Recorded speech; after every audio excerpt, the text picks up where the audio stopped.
Hi, Tijana. Hi, Milena. Hello. Nice to see you again. And thank you for coming in and being my guest in Coaching Club Talks. This is a series of talks that we are in Coaching Center making and hosting our fellow coaches just to meet them and see something about specifics of their coaching practice. So thanks for inviting me. So happy to have you today. Well, I know a little bit who is Tijana Karaklic, but please can you introduce yourself to our audience? Yes, sure. Well, privately, let's say I have 2 grown kids, so I'm in easy phase in my life, really easy. And professionally, most of my career is in supply chain. This is what I partially studied and what I've been doing. Then I moved a little bit to business excellence, which is like optimization of processes. And now I'm doing something in finance. This is all like how career went. Coaching is completely on the sidelines because it was purely my love and passion. And I was incorporating this HR in work, let's say not on my own, but by my own initiative in everything that I was doing. So it's now like becoming complementary.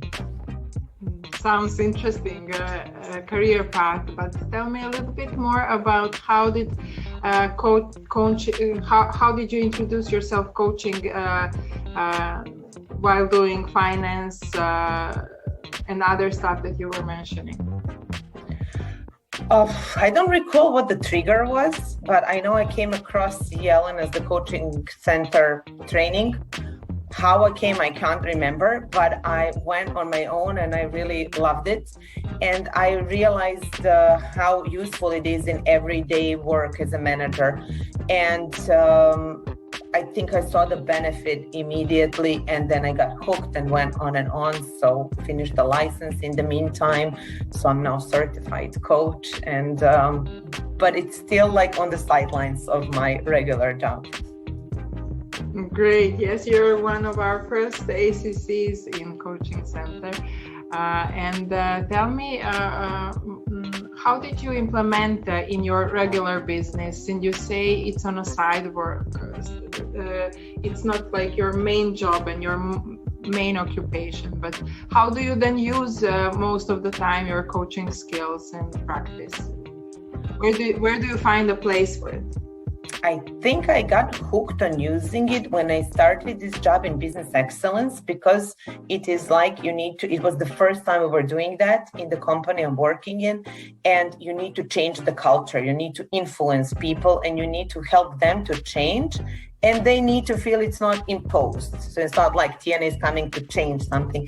And then I started using techniques in some meetings, team meetings, a lot in one-on-ones. By asking more questions, by less imposing what I think.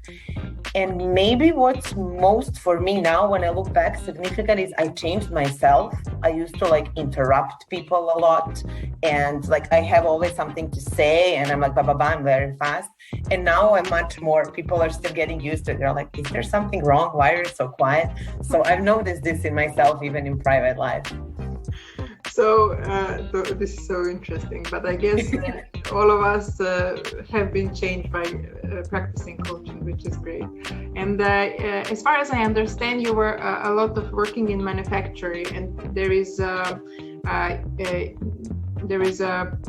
something called Lean Six Sigma over there that you use, and I was wondering how do you complement coaching? Is this what you were talking about, implementing Lean Six Sigma with coaching style?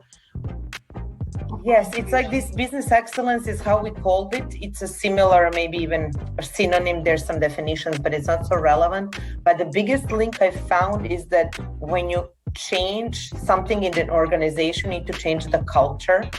And the culture, it's like a slow process, and you need to change a bit the mindset and your behavior. And this is where I found that applying coaching helps, because you cannot, Lean Six Sigma has a lot of tools, how to like optimize processes, how to make them quicker with less waste.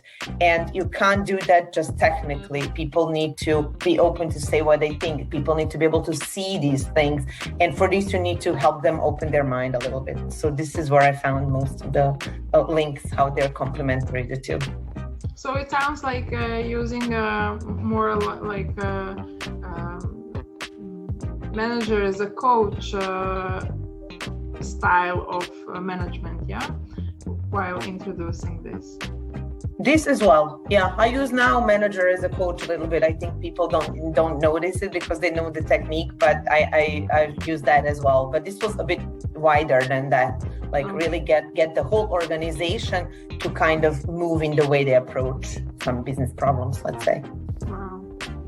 And that sounds great. And another interesting thing about you is that you are practicing yoga, and you're a yoga teacher for like more than maybe that you're doing coaching. But how do you? Is there any overlapping? Is there anything that you can say it's similar between coaching and yoga? There is definitely. I think in yoga, I've been doing yoga 7 years, and I can be an instructor, but I don't do it as a job.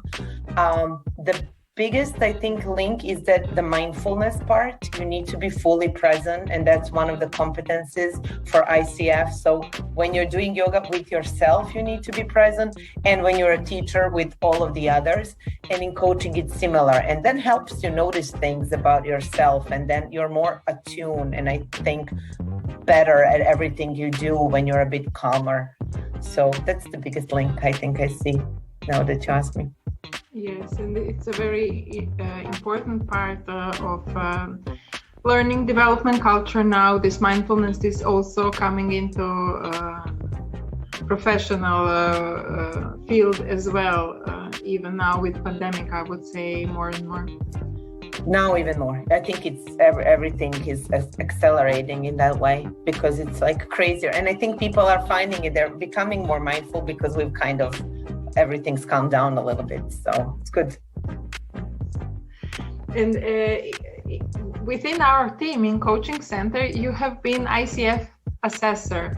So can you tell us a little bit about this experience? How do you do it? What does this mean to you? Have you learned something about it?